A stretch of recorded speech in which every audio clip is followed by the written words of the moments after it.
Continuando con nuestra gran campaña virtual, el que tiene oídos para oír, oiga. Hoy queremos compartir el tema número 11 de la serie que hemos titulado Aunque la mona se vista de seda, mona se queda. Muchacho, vamos a invitar la presencia de Jehová en esta hora para pedirle a través del Espíritu Santo que nos ayude a entender su santa palabra. Oremos. Padre nuestro que estás en los cielos, santificado y exaltado sea tu nombre. Queremos, Señor, aprovechar la bendición de la vida que nos das para continuar creciendo en el conocimiento de Cristo y de su palabra.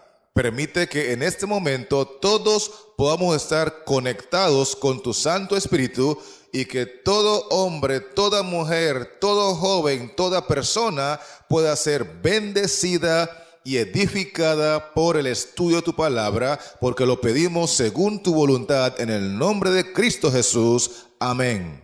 Hemos estado estudiando el capítulo 12 de Apocalipsis a la luz de la promesa que hizo Dios en Génesis 3:15. Hoy voy a repasar rápidamente 3 aspectos que se encuentran registrados en ese capítulo porque es importantísimo para poder entender el tema de la hora. Dice, por ejemplo, Apocalipsis 12 y el versículo 5, hablando de Cristo, y ella dio a luz un hijo varón. Cristo nació en este mundo, simiente de mujer, en cumplimiento de la promesa que Dios hizo en Génesis 3:15. Ahora el versículo 11 del mismo capítulo dice, hablando de Cristo, y ellos le han vencido por medio de la sangre del Cordero. Es decir, cuando Cristo nació, en el versículo 5, lo hizo con la intención de ser el Cordero de Dios que quita el pecado del mundo. Y por su sacrificio expiatorio, porque Él se entregó en la cruz del Calvario para ser herido en el calcañar, Cristo entonces nos limpia con su sangre, nos limpia por su justicia y por su victoria en la cruz. Tú y yo hoy tenemos la oportunidad de heredar la vida eterna. Además de eso, regresando al mismo versículo 5 del capítulo 12, por supuesto, encontramos en la última parte del versículo que dice que su hijo fue arrebatado para Dios y para su trono. Así que lo primero que ocurrió fue que Cristo nació, el hijo varón nació, versículo 5. Después de eso, el hijo varón fue sacrificado como un cordero para poder darnos la victoria a través de su sangre. Versículo 11. Y finalmente, el hijo varón, después de haber sido crucificado en la cruz del Calvario, resucitó al tercer día. Y el texto 5 dice que fue arrebatado para Dios y su trono. Fue ascendido de vuelta al reino de Dios para estar con su Padre y recibir la misma gloria que tenía con su Padre antes que el mundo fuese. Con ese pensamiento en mente, vamos a ir ahora a 1 Corintios, el capítulo 15, para leer lo que dicen los versículos 3 y 4. Palabra de Dios. Porque primeramente os he enseñado lo que asimismo recibí, que Cristo murió por nuestros pecados conforme a las Escrituras, y que fue sepultado y que resucitó al tercer día conforme a las Escrituras. Al leer estos versículos no podemos evitar conectarlos con lo que mencionamos en Apocalipsis 12. Porque aquí dice que Cristo murió por nuestros pecados. Obviamente, antes de morir tuvo que haber nacido, ¿cierto? El hijo varón nació y ella dio a luz un hijo varón. Luego dice que fue sepultado. Entonces, antes de ser sepultado, tuvo que haber muerto por nuestros pecados como el Cordero de Dios que quita el pecado del mundo. Recuerde que leímos en Apocalipsis 12:11 que ellos le vencieron por la sangre del Cordero. Y luego dice acá que Cristo, después de ser sepultado, entonces resucitó al tercer día. Recuerden que leímos en Apocalipsis 12:5 que el hijo varón fue arrebatado para Dios y su trono. Obviamente, antes de ser arrebatado, antes de ascender al cielo, tuvo que haber ¿qué? Tuvo que haber resucitado. Y llama mucho la atención la expresión que aparece al final del texto 3 y al final del texto 4 que dice conforme a las escrituras. Porque en realidad Cristo vino a cumplir lo que las escrituras del Antiguo Testamento decían de él. Recuerden que bajo la luz de la luna hay maravillosas enseñanzas de la persona de Cristo. Lo hizo con la intención de cumplir al pie de la letra lo que las escrituras decían de él y lo que ellos habían diseñado en el plan de salvación antes que el mundo fuese. ¿Me estoy explicando? Perfecto. Entonces Cristo nació, Cristo murió, Cristo fue sepultado, Cristo resucitó y finalmente Cristo fue arrebatado para Dios y su trono para iniciar su obra como intercesor a favor de la humanidad. Ahora bien, leamos lo que dice la Biblia en el texto 35, hablando de la parte física, la parte externa del ser humano cuando resucita. Leo textualmente: pero dirá alguno, ¿cómo resucitarán los muertos? ¿Con qué cuerpo vendrán? Versículo 36, necio, lo que tú siembras no se vivifica si no muere antes. Y lo que siembras no es el cuerpo que ha de salir, sino el grano desnudo, ya sea de trigo o de otro grano. Pero Dios le da el cuerpo como Él quiso y a cada semilla su propio cuerpo. Quiero que tomen nota de que el apóstol está comparando la muerte con una siembra. Él está diciendo que cuando la persona muere es como que fue sembrada en la tierra y entonces esa persona recibirá un cuerpo de acuerdo a la voluntad de Dios. Pero compara muy puntualmente la muerte con una siembra. Notemos cómo él confirma ese mismo pensamiento en los versículos 42 al 44. Dicen así: así también es la resurrección de los muertos. Se siembra en corrupción, resucitará en incorrupción.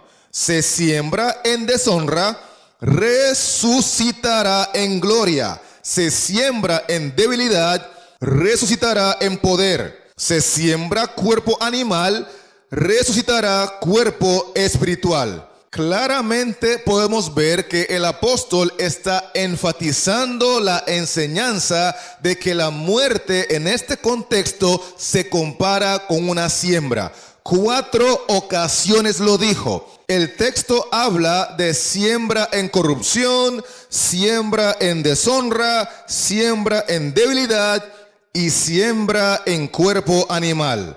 Todas y cada una de estas referencias es para enfatizar en nuestra mente que en este contexto la muerte se compara con una siembra. Ahora pregunto, si la muerte se compara con una siembra, ¿cuál sería la palabra equivalente en este contexto para la resurrección? Repito. Si el apóstol está diciendo que cuando la persona muere está siendo sembrada en la tierra, entonces ¿cuál sería el término apropiado y correcto para reemplazar la palabra resurrección? Obviamente sería la palabra ¿qué? Cosecha. Por supuesto, estamos conectados. Porque si él dice que la muerte es una siembra, entonces es evidente que la lección, la enseñanza implícita es que la resurrección es una cosecha. Vamos a leer otra vez el texto y vamos a reemplazar la palabra resucitará por cosecha para que vean cómo calza perfectamente. 1 Corintios 15, 42 dice así: así también es la resurrección de los muertos. Se siembra en corrupción y se cosecha en incorrupción. Se siembra en deshonra y se cosecha en gloria. Se siembra en debilidad y se cosecha en poder. Se siembra cuerpo animal y se cosecha cuerpo espiritual. ¿Me estoy dando a entender? Esta es una gran enseñanza que el apóstol San Pablo, inspirado por Dios, ha dejado en la palabra para que nosotros podamos entender mejor el tema de la resurrección. Porque la Biblia enseña que si Cristo no resucitó, en vano es nuestra predicación. Y por otro lado, si el Señor Jesucristo, el Hijo de Dios, el Mesías prometido, la simiente de la mujer, cuando murió, ni siquiera Él fue al cielo inmediatamente, porque leímos en 1 Corintios 15, versículos 3 y 4, que murió, que fue sepultado, que al tercer día resucitó y entonces fue arrebatado para Dios y su trono. Cristo no fue al cielo cuando murió, Cristo fue al cielo después que resucitó. Y por eso nadie debe de creer que los muertos se van inmediatamente al cielo, porque la Biblia no enseña eso. La resurrección es crucial. La resurrección es la victoria de Cristo sobre la muerte. Si Cristo no hubiese resucitado, estaríamos perdidos, sin Dios y sin esperanza, porque su victoria no es solamente la vida de obediencia que llevó, su victoria no solamente es haber muerto en la cruz sin pecar, su victoria es completa al vivir una vida de perfecta obediencia, morir en la cruz del Calvario sin pecar y al tercer día resucitar con poder y gran gloria conforme a las Escrituras.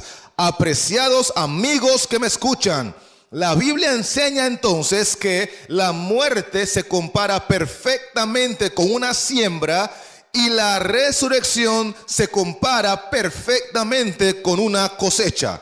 Vamos a hacer un repaso breve de los aspectos o los conceptos que hemos mencionado para ver si en realidad estamos conectados. Vamos a ver. Iniciamos diciendo que en Apocalipsis 12, el hijo varón de la mujer nació, hablando de Cristo. Después de que él nació, entonces el hijo varón, que es Cristo, la simiente mujer, se dejó herir en el calcañar y por eso hoy podemos alcanzar la salvación por su sangre, porque Él es el Cordero de Dios que quita el pecado del mundo. Posteriormente a su muerte, analizamos que ese mismo hijo varón que nació y que murió en victoria, entonces fue arrebatado para Dios y su trono. Después de eso, mencionamos en 1 Corintios 15 que Cristo murió por nuestros pecados, fue sepultado y resucitó al tercer día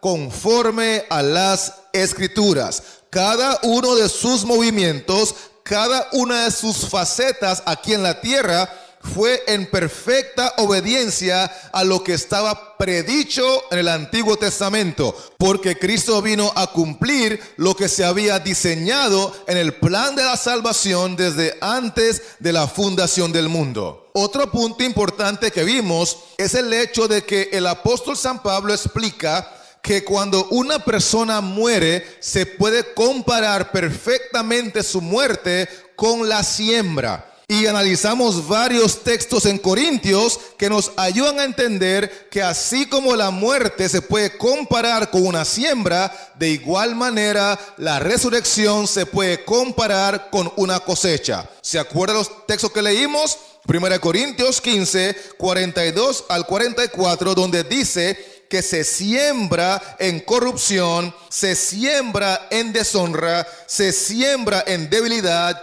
se siembra en cuerpo animal, entonces también se puede cosechar en incorrupción, se puede cosechar en gloria, se puede cosechar en poder y por supuesto que también se puede cosechar con un cuerpo espiritual. ¿Estamos conectados, hermanos? Gloria sea el nombre del Señor.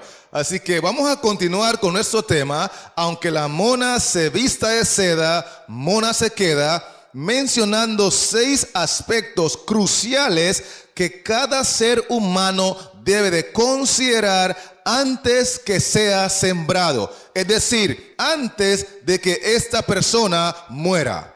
Aspecto número 1 lo vamos a leer en San Juan capítulo 8, versículo 44. Juan 8, 44 dice así: vosotros sois de vuestro padre el diablo, y los deseos de vuestro padre queréis hacer. Es muy importante reconocer cuáles son los deseos de la persona, cuáles son los deseos del ser humano antes de su muerte, porque con los mismos deseos que muera, esa persona resucitará. Recuerde que la muerte se compara con la siembra y la resurrección se compara con la cosecha.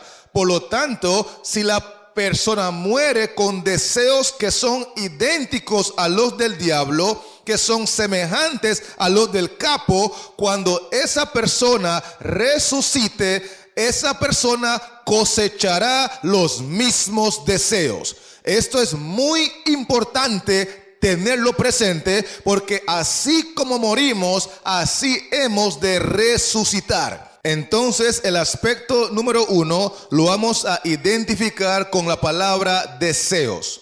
Muy bien, deseos es el número 1, y ahora vamos a leer el número 2 en el capítulo 6 de Génesis, versículo 5. Dice así: y vio Jehová que la maldad de los hombres era mucha en la tierra, y que todo designio de los pensamientos del corazón de ellos era de continuo solamente el mal. El aspecto número 2 lo vamos a identificar con la palabra pensamientos. Cuando una persona es sembrada, es decir, cuando una persona muere, si sus pensamientos eran pecaminosos, si eran carnales, si eran terrenales, esa persona va a resucitar con los mismos pensamientos. Porque recuerde que la muerte es la siembra y la resurrección es la cosecha. Dios no cambiará los pensamientos pecaminosos de la persona cuando está en el sepulcro. Los pensamientos necesitan ser transformados y cambiados ahora en vida por el poder del Espíritu Santo. Así que tenemos dos conceptos importantes. Una es deseos y la otra es pensamientos. Y la Biblia explica en Génesis 6 y el versículo 6 que se arrepintió Jehová de haber hecho hombre en la tierra y le dolió en su corazón. Pregunto, ¿qué fue lo que llevó a Jehová a arrepentirse de haber hecho al hombre? Obviamente que los pensamientos del hombre eran de continuo solamente el mal. Entonces, si la persona murió con pensamientos pecaminosos que llevaron a Jehová a arrepentirse de haberlo creado, ¿cree usted que Jehová lo va a resucitar y entonces va a estar contento de llevarlo a su reino eterno? Oh, mi hermano que me escuchas, si Jehová está arrepentido de haberlo creado porque sus pensamientos son pecaminosos y la persona murió con pensamientos pecaminosos, de igual forma cuando resucite, Jehová seguirá arrepentido de haberlo creado porque va a resucitar con los mismos pensamientos. La muerte es la siembra y la resurrección es la cosecha. Ese aspecto hay que tomarlo en consideración ahora que Cristo está todavía intercediendo por nosotros, ahora que el Espíritu Santo todavía está tocando a nuestros corazones, porque así como sembremos en la muerte, así cosecharemos en la resurrección. Deseos es el aspecto número 1 y pensamientos el aspecto número 2. Vamos a avanzar para leer el aspecto número 3, que se encuentra registrado en Efesios 4 y el versículo 29. A ver, ¿qué libro dije? Efesios, correcto. ¿Y qué capítulo dije? Capítulo 4. Vamos a leer entonces ¿cuál versículo? Correcto, hasta los niños están conectados. Vamos a leer Efesios 4 y el versículo 29, que dice así: ninguna palabra corrompida salga de vuestra boca, sino la que sea buena para la necesaria edificación, a fin de dar gracia a los oyentes. El tercer aspecto es identificado como palabras. Número 1, deseos. Número 2, pensamientos. Número 3, palabras. Porque el texto dice que ninguna palabra corrompida, ninguna palabra sucia, ninguna palabra obscena, y en español diríamos nosotros ninguna mala palabra. Cada vez que nosotros proferimos malas palabras, palabras sucias, obscenas y corruptas, en realidad nos estamos pareciendo al capo, porque esas son las palabras que él utiliza.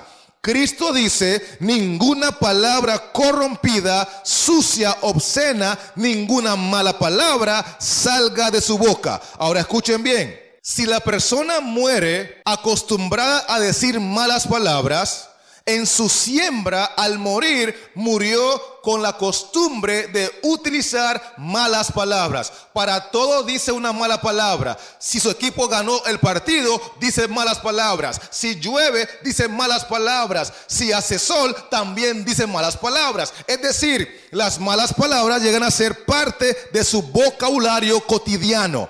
Cuando esa persona muere, está siendo sembrado, ¿sí o no? Claro que sí. ¿Y qué se espera entonces cuando esa persona resucite? Porque hemos visto que la muerte es la siembra y la resurrección es la que es la cosecha. Por lo tanto, si muere diciendo malas palabras, va a resucitar pronunciando también malas palabras. Llevamos 3 aspectos muy importantes. El número 1 son deseos, el número 2 son pensamientos, el número 3 son las palabras, y vamos a ver ahora el número 4 que vamos a identificar como acciones. ¿Qué cosa dije? Acciones, correcto. Vamos a leer 1 de Juan, el capítulo 3 y el versículo 8, que dice así: el que practica el pecado es del diablo, porque el diablo peca desde el principio. Paremos allí. Notemos que el texto dice que cuando nuestras acciones son desobedientes a la ley de Dios, cuando pecamos en contra de la ley de Dios, nosotros reflejamos el carácter del diablo. Por eso le pertenecemos a él. Cuando matamos, cuando robamos, cuando mentimos, cuando adulteramos, cuando envidiamos, cuando nos enorgullecemos, cuando codiciamos, cuando idolatramos, cuando chismeamos, cuando nos emborrachamos. Pero ven acá, Watson, párale ya. Usted está hablando de mi vida. No se meta conmigo, Watson. No, yo no estoy hablando de usted. Yo estoy hablando de nuestra experiencia como seres humanos. Muchas veces practicamos estas cosas sin tomar en cuenta que estamos reflejando el carácter del diablo. Por eso el texto dice que el que practica estas cosas, el que practica el pecado, el que practica la desobediencia a la santa ley de Dios, es del diablo. Porque este asunto del conflicto entre Cristo y el diablo se trata de a quién nos vamos a parecer, a quién vamos a reflejar en nuestro carácter, a quién vamos a emular en nuestra conducta. La Biblia enseña en 1 de Juan 2:6 que el que permanece en él, hablando de Cristo, debe andar como él anduvo. El plan de Dios es que tú y yo andemos como Cristo, caminemos como Cristo, hablemos como Cristo, vivamos como Cristo. ¿Para qué? Para que podamos reflejar el carácter de Cristo delante del universo. Por eso hoy estamos viendo estos aspectos que son importantes para analizar en nuestro diario vivir y así buscar a Dios ahora que puede ser hallado, suplicarle que nos cambie los deseos, que nos cambie los pensamientos, que nos cambie las palabras que salen de nuestra boca y que nos cambie esas acciones o prácticas con las cuales lo deshonramos a él y exaltamos y reflejamos el carácter del capo. ¿Me estoy explicando, mi querida hermana? La cosa no es contigo, la cosa es con nosotros. Porque aunque yo estoy predicando el tema hoy y aunque yo estoy llevando la campaña virtual como instrumento de Dios, yo también tengo mis luchas, yo también tengo mis defectos, yo también tengo mis debilidades, y ay de mí si no me someto a Cristo para que el que empezó la buena obra en mí me perfeccione hasta el día de Jesucristo. ¿Me estoy explicando, mi hermana? Gloria a Dios. Así que con eso en mente vamos a continuar con el aspecto número 5, porque es importante también ver que después de los deseos, los pensamientos, las palabras, las acciones, hay un aspecto número 5 que vamos a identificar como los hábitos. Y para ello vamos a leer Jeremías 13 y el versículo 23, donde el profeta de Dios dice así: ¿mudará el etíope su piel y el leopardo sus manchas? Así también ¿podréis vosotros hacer bien estando habituados a hacer mal? La palabra clave allí es la palabra habituados, que tiene que ver con hábitos. Y el texto dice que nosotros, cuando estamos habituados, cuando estamos acostumbrados a hacer el mal, no podemos hacer el bien. Así como el etíope no puede cambiar su piel, ni tampoco el leopardo puede quitarse las manchas, el ser humano que está acostumbrado, habituado a hacer el mal, no puede dejar de hacerlo por su propia fuerza, por su propio poder, porque es imposible para él cambiar por sí mismo. Necesita de un poder superior que se encuentra únicamente en Cristo Jesús, el Señor de los cielos. Solo Cristo nos puede transformar, solo Cristo nos puede cambiar. Solo Cristo nos puede limpiar con su sangre preciosa, porque para eso Cristo vino a este mundo, para deshacer las obras del diablo. Por lo tanto, en el aspecto número 5, encontramos que cuando una persona tiene deseos pecaminosos y pasa el tiempo pensando en estos deseos pecaminosos, en algún momento esos pensamientos se van a transmitir a través de sus palabras se van a convertir en acciones, y cuando esta persona repite con frecuencia esas acciones, entonces se convertirán en hábitos. Una cosa lleva a la otra. Y los hábitos pecaminosos, las costumbres pecaminosas, son cadenas y ataduras que el capo nos pone, que no se pueden romper si no es por el poder del Espíritu Santo. Pero la Biblia dice que Cristo vino a romper cadenas, Cristo vino a romper ataduras, Cristo vino a liberar al cautivo. Porque al que el Hijo del Hombre libertare será verdaderamente libre. Hay poder en Cristo Jesús para cambiar nuestros deseos, para cambiar nuestros pensamientos, para cambiar nuestras palabras, para cambiar nuestras acciones y para cambiar nuestros hábitos. Sí, Señor, sí se puede. Cristo vive para interceder por cada uno de nosotros, y el que se acerca a Cristo, Él no le echa fuera. Así que vamos a ver el aspecto número 6, que en este contexto le vamos a llamar carácter. Y para eso vamos a leer Apocalipsis 3, versículos 15 y 16. Palabra de Dios. Yo conozco tus obras, que ni eres frío ni caliente. Ojalá fueses frío o caliente, pero por cuanto eres tibio y no frío ni caliente, te vomitaré de mi boca.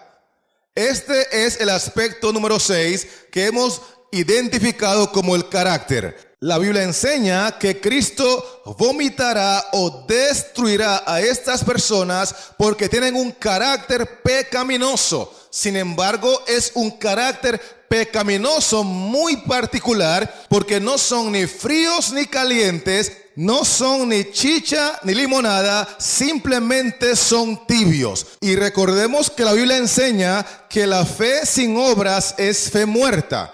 El problema de estas personas no está en su fe. El texto dice en el versículo 15: yo conozco tus obras.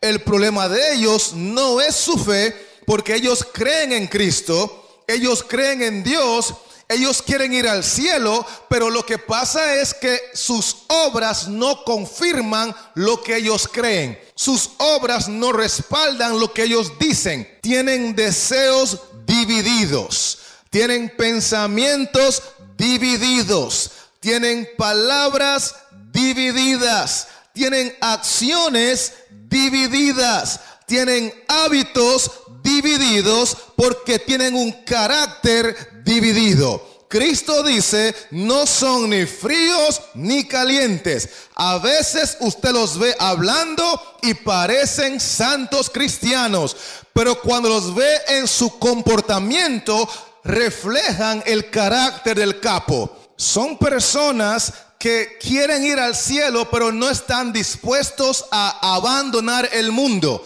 Son personas que creen en Cristo y dicen amarlo, pero no tienen la capacidad de ser valientes y esforzados y salir de la corriente, entregarse a Cristo y vivir una vida de victoria, una vida que le agrade y una vida que le exalte, porque quieren quedar bien con ambos lados. Quieren tener un pie aquí y otro pie allá, un pie en las cosas de Dios y otro pie en las cosas del mundo. Quieren agradar a dos señores, y la Biblia dice que ninguno puede agradar a dos señores. Ninguno puede servir al Señor de los cielos y a la misma vez servir al capo. Hay que tomar decisiones, porque estamos viviendo en la hora pico, y por si fuera poco, también estamos en lista de espera. Apreciados amigos que me escuchan, mis queridos hermanos que me sintonizan, los 6 aspectos que hemos mencionado tienen que ver con la vida de cada uno de nosotros. ¿Cuáles son nuestros deseos? ¿Cuáles son nuestros pensamientos? ¿Cuáles son nuestras palabras? ¿Cuáles son nuestras acciones? ¿Cuáles son nuestros hábitos? ¿Y cuál es nuestro carácter? Porque una cosa lleva a la otra. Nuestros deseos se convierten en pensamientos. Nuestros pensamientos se convierten en palabras. Nuestras palabras se traducen a acciones. Nuestras acciones repetidas se convierten en hábitos. Y nuestros hábitos son los que definen nuestro carácter. Si todos y cada uno de nosotros tenemos malos deseos y malos pensamientos y malas palabras y malas acciones y malos hábitos y un mal carácter y morimos, ¿cómo esperamos que al sembrar de esa manera, al morir de esa manera, vamos a resucitar como santos? Si lo que sembramos es lo que cosechamos. Recuerde que la muerte se compara con la siembra y la resurrección se compara con la cosecha. De hecho, en Filipenses 3 y el versículo 20 y 21, la Biblia enseña que cuando Cristo venga, Él no viene a transformar caracteres. Él viene a transformar cuerpos. Leo textualmente el versículo. Dice así: mas nuestra ciudadanía está en los cielos, de donde también esperamos al Salvador, al Señor Jesucristo, el cual transformará el cuerpo de la humillación nuestra para que sea semejante al cuerpo de la gloria suya. Paremos allí. Cuando Cristo venga por segunda vez como Rey de Reyes y Señor de Señores, Él viene a transformar nuestros cuerpos de humillación a gloria. Eso fue lo mismo que Él experimentó cuando Él murió y al tercer día resucitó. Cristo fue sembrado con un cuerpo de humillación. En la cruz lo humillaron, en la cruz lo desnudaron, en la cruz lo laceraron, en la cruz le desfiguraron. Cristo fue sembrado en su muerte con un cuerpo de humillación. Pero al tercer día, Cristo fue resucitado con un cuerpo de gloria que sus propios discípulos tuvieron la oportunidad de ver y de palpar. Lean conmigo lo que dice el Evangelio según San Lucas, el capítulo 24, versículos 30 y 31, hablando de la resurrección de Cristo. Dice así: y aconteció que estando sentado con ellos a la mesa, tomó el pan y lo bendijo, lo partió y les dio. Entonces les fueron abiertos los ojos y le reconocieron, mas él se desapareció de su vista. En este relato ya el Señor Jesús había resucitado con un cuerpo de gloria. Fue sembrado con un cuerpo de humillación y fue cosechado o resucitado con un cuerpo de gloria. Sus discípulos conversaban con él, pero no le habían reconocido. Y es interesante ver que ellos logran reconocerlo después de que él tomó el pan y lo bendijo y lo partió. Porque esa era una de las cosas que él hizo con ellos antes de morir, que continuó haciendo con ellos después de resucitar. Lo mismo que Cristo hacía antes de morir es lo mismo que hacía después de resucitar. En la muerte fue sembrado y en la resurrección fue cosechado. Todos los que hemos de morir y resucitar, nos hemos de levantar haciendo las mismas cosas que hacíamos antes de morir, pensando las mismas cosas que pensábamos antes de morir, hablando las mismas palabras que hablábamos antes de morir, deseando las mismas cosas que deseábamos antes de morir, porque todo lo que sembramos, eso es lo que cosecharemos. La muerte es la siembra, la resurrección es la cosecha. Y Cristo nos enseña con su propia experiencia que aunque su cuerpo experimentó un cambio de humillación a gloria, su carácter seguía siendo el mismo. Tanto así que el mismo capítulo 24 y el texto 44 sigue diciendo: y les dijo, hablando Cristo, estas son las palabras que os hablé estando aún con vosotros. ¿Estando cuándo? ¿A qué momento se está refiriendo Cristo cuando Él les habló estas palabras?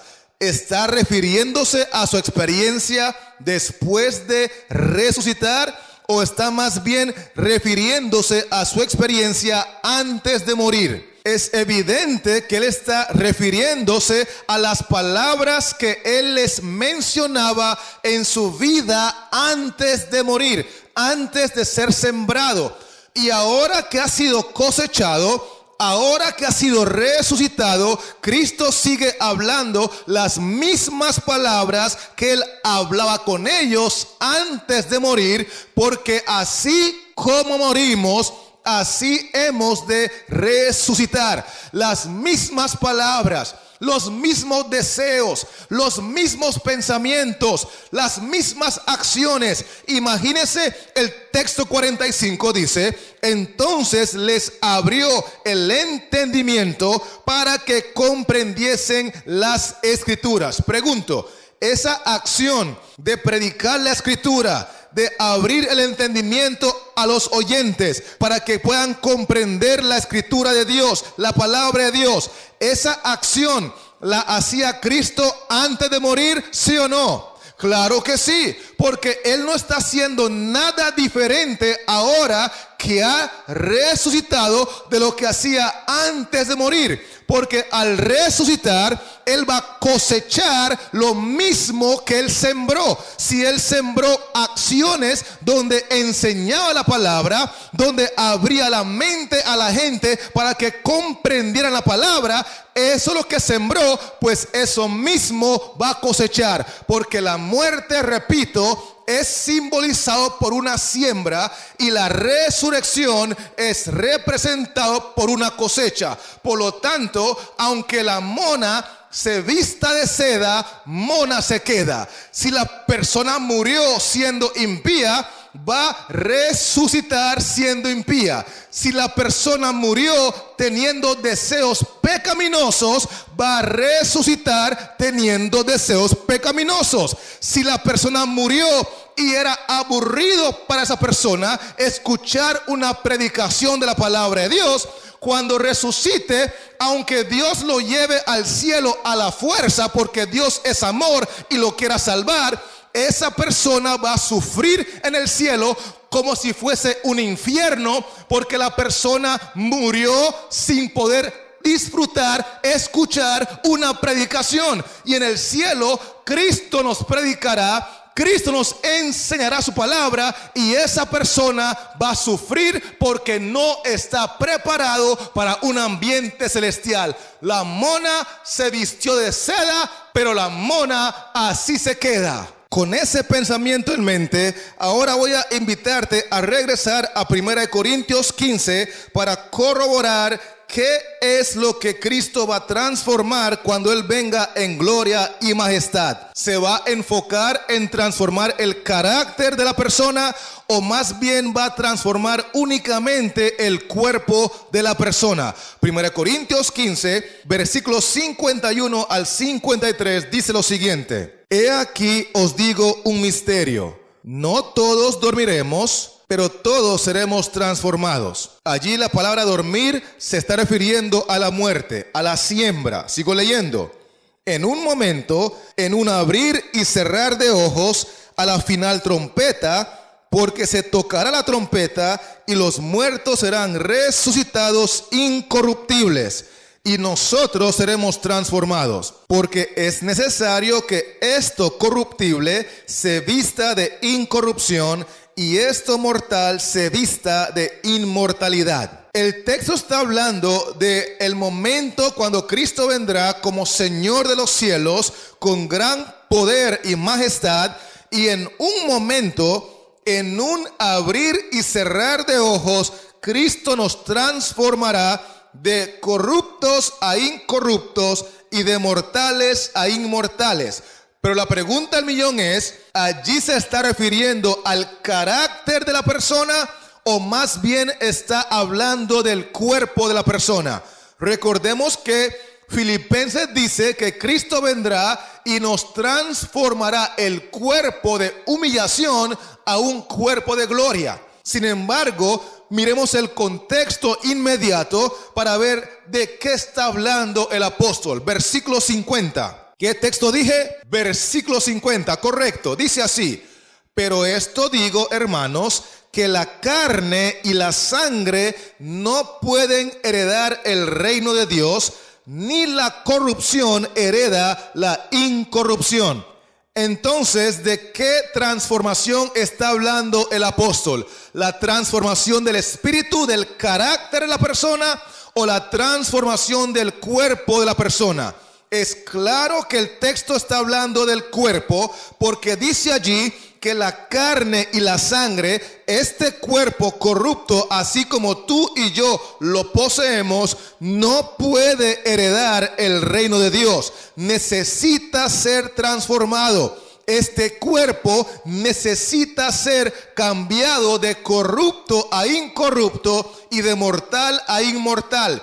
Y eso va a ocurrir cuando Cristo venga por segunda vez, y lo hará en un abrir y cerrar de ojos, porque hay poder en el nombre de Jesús. Sin embargo, el carácter tuyo, el carácter mío, el carácter nuestro debe ser transformado antes que Cristo venga. De hecho, para ser más específico, debe ser transformado antes que Cristo termine su intercesión en el cielo, en la segunda etapa de la intercesión, que es un juicio, porque cuando Él finalice ese juicio, esa intercesión, y se quite su vestimenta sumo sacerdotal para ponerse su vestimenta real, Cristo pronunciará la siguiente frase: el que es justo sea justo todavía, y el que es inmundo sea inmundo todavía. Y a partir de allí en adelante, Cristo no cambiará a nadie en su carácter, porque la oportunidad de salvación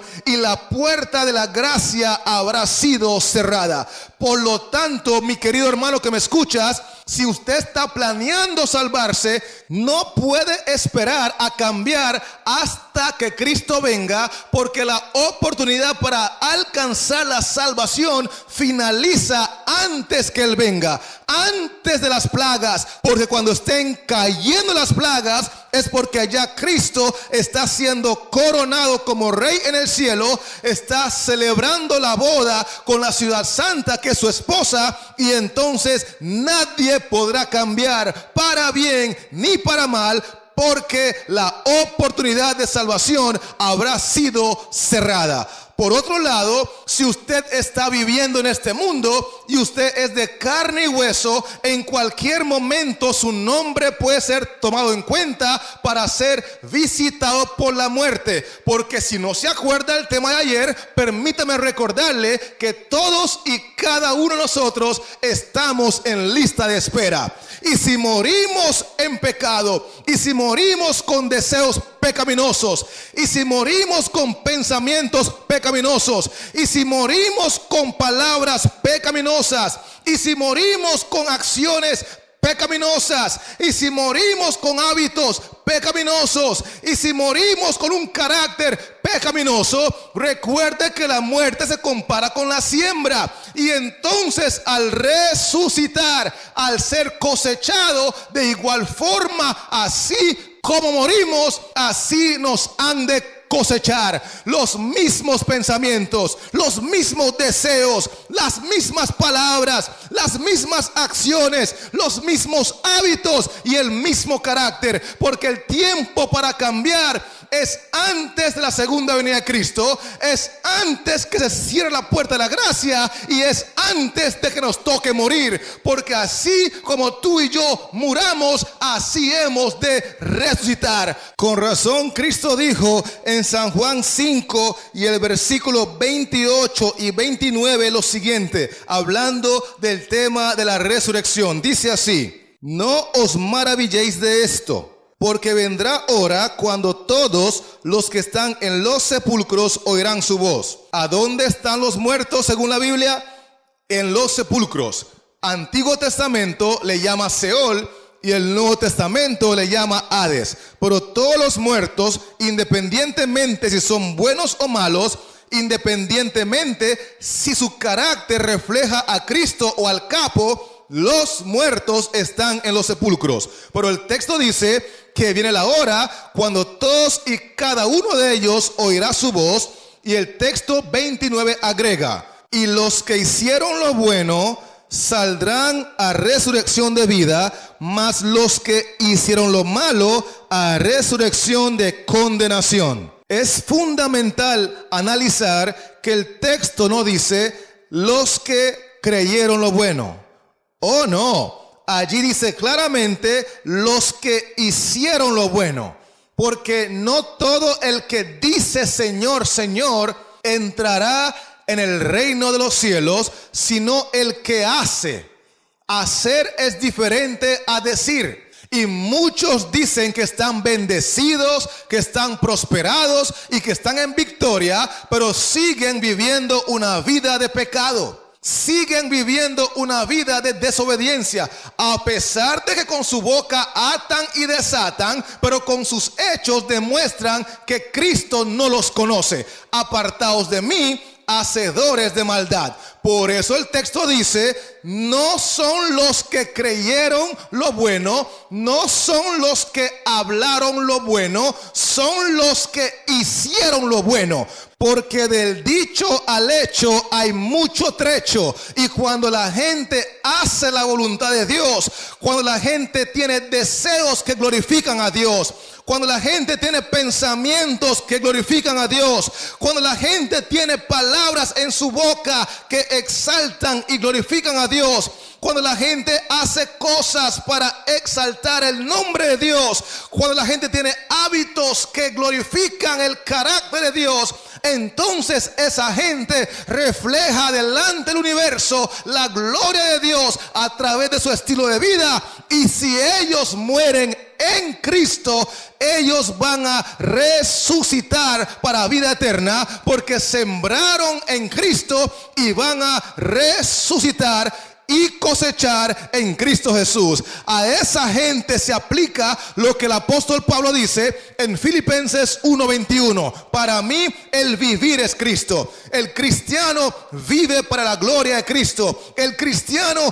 habla para la gloria de Cristo. El cristiano piensa para glorificar el nombre de Cristo. El cristiano desea las cosas que desea Cristo. El cristiano tiene hábitos que son para exaltar el carácter de Cristo. El cristiano está enfocado en desarrollar un carácter que sea clon de Cristo, porque la Biblia enseña que el que permanece en Él, el que cree en Él, el que tiene tal esperanza en Él, se purifica a sí mismo como Él es puro. Sed santos como yo soy santo, dijo Jehová, porque sin santidad nadie verá al Señor. Siguiendo la misma línea de pensamiento, voy a invitarte a leer conmigo lo que dice la palabra del Señor en el libro de Proverbios, el capítulo 14 y el texto 32. Proverbios 14:32 dice lo siguiente: por su maldad será lanzado el impío, mas el justo en su muerte tiene esperanza. ¿Quién tiene esperanza en su muerte?